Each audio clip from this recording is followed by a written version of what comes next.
Hi, friends, and welcome. Today we have a fun, silly story about a ham bone. I think this one's going to be good. Let's get started. Grandpa's Hallelujah Ham Bone by Joe Hayes, illustrated by Antonio Castro L. Everyone talks about recycling these days, but when I was a kid, I had never heard the word. I don't think it had been invented yet, but I sure understood the idea behind it because no one in this world was better than my mom at getting the most use out of everything. We lived on a farm, and my mom would even reuse the dirt we tracked in from the fields on the bottoms of our shoes. When she cleaned the house, she would put all the dirt she had swept up in a box beside the door. Then she'd make us carry it back out to the fields and scatter it around. My mom would say, "As poor as the soil is around here, we can't afford to have you kids dragging all the fertilizer from the fields into the house on the bottoms of your shoes." Of course, if you think about it, you'll see that when we carried the dirt back out to the fields, we got more dirt on the bottom of our shoes. My mom wasn't right about everything, but she sure was right that the soil was bad around our end of the county. Hardly anything would grow in that dirt, except beans. For some reason, beans always did fine. There was one year when that was the only thing anyone could grow, just beans. And that was all anyone had to eat that year. Many times when I sat down at the table, I wished there would be something to add a little interest to the beans I was about to eat. The whole family felt the same way I did, especially my grandpa. Grandpa had lived most of his life back east, where you can grow all kinds of vegetables. But ever since he moved west to live with us, he got one thing to eat, morning, noon, and night. Nothing but beans. And then my dad decided to take a big risk. He filled several sacks with beans and loaded them onto his pickup. He drove and drove until he came to a place where beans weren't so plentiful, and he was able to sell his load and head back home. But with all the cost of traveling out and traveling back home again, he didn't make much money from the venture. When he went to the store to spend his earnings, all he could afford to buy was a big ham bone. He brought the ham bone home, and when Sunday came around, my mom used it to flavor our beans for Sunday dinner. I'll never forget that dinner as long as I live. I probably don't have to tell you that my grandpa was the one who enjoyed it the most. He took one bite of the beans flavored with that ham bone and hollered, "Hallelujah!" But because my mom was such an economical person, she didn't leave the ham bone in the pot the whole time the beans were cooking. She just left it in there long enough to give a little flavor to the beans, and then she took it out and hung it on the clothesline to dry. When the next Sunday came around, she used the ham bone again to flavor our beans. Grandpa hollered, "Hallelujah!"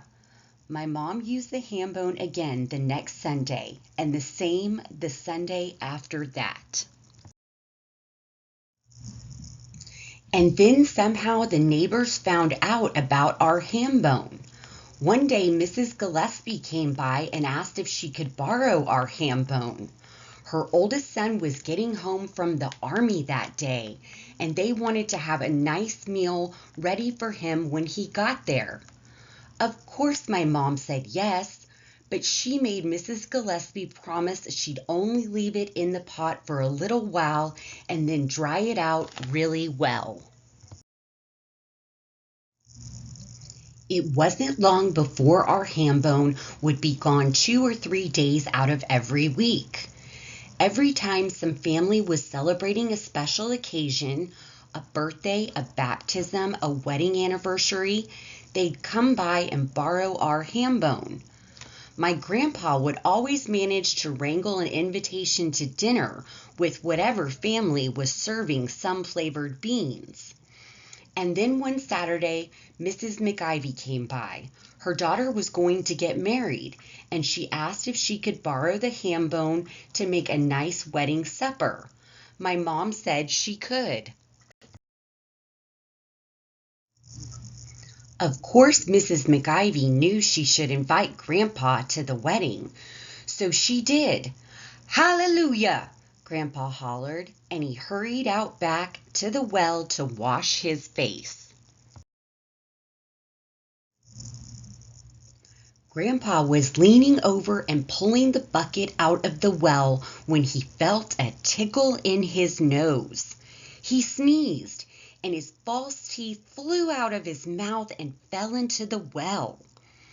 Grandpa gave a holler, and we all came running to see what the problem was. We looked into the well, and there in the little circle of sunlight at the bottom, we could see Grandpa's false teeth grinning back up at us out of the water.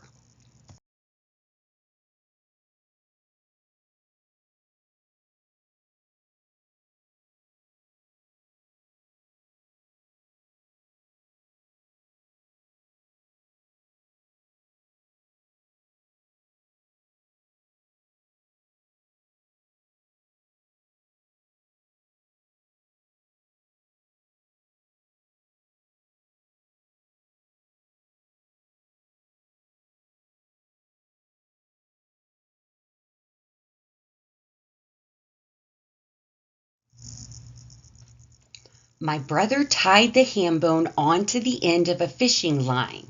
He lowered it into the well and sort of dangled it in front of Grandpa's false teeth. Well, Grandpa's false teeth had grown so used to eating beans flavored with that Hambone that they opened right up and clamped onto it. My brother reeled in the fishing line, and up came Grandpa's false teeth, fastened tight to the Hambone.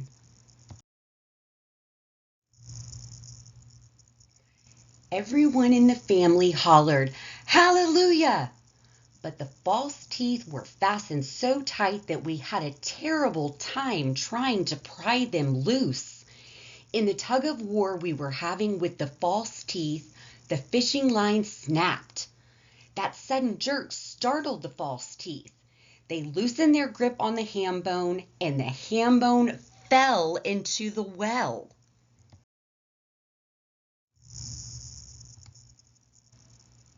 I wanted to tie my grandpa's false teeth onto the fishing line and lower them down to get the Hambone out of there. But my dad said we'd better not. If the fishing line should happen to break, he explained, Grandpa's false teeth would end up clamped onto the Hambone at the bottom of the well forever. Mrs. McIvy was terribly disappointed. Well, half the county was disappointed for that matter. It was like the end of an era. But do you know that up until the time I grew up and left home, folks would still come by to get water from our well to cook their beans in? They always said that beans cooked in that water had a special taste to them. They wouldn't come right out and say they tasted like ham. That might be stretching things a bit, and folks around there didn't ever exaggerate the truth. But they would have a special flavor. There's no denying that. Yes, sir. Neighbors would take one taste of beans cooked in that water and holler, "Hallelujah!" That wraps up today's story, friends. Thank you so much for joining me. I hope you enjoyed this book about Grandpa's Hambone. I thought it was a really cute story. If you enjoyed this story and would like to see others, please visit my channel at the Teachers Read Aloud 1280, and please remember to like and subscribe. I'll see you in the next story. Thanks. Bye.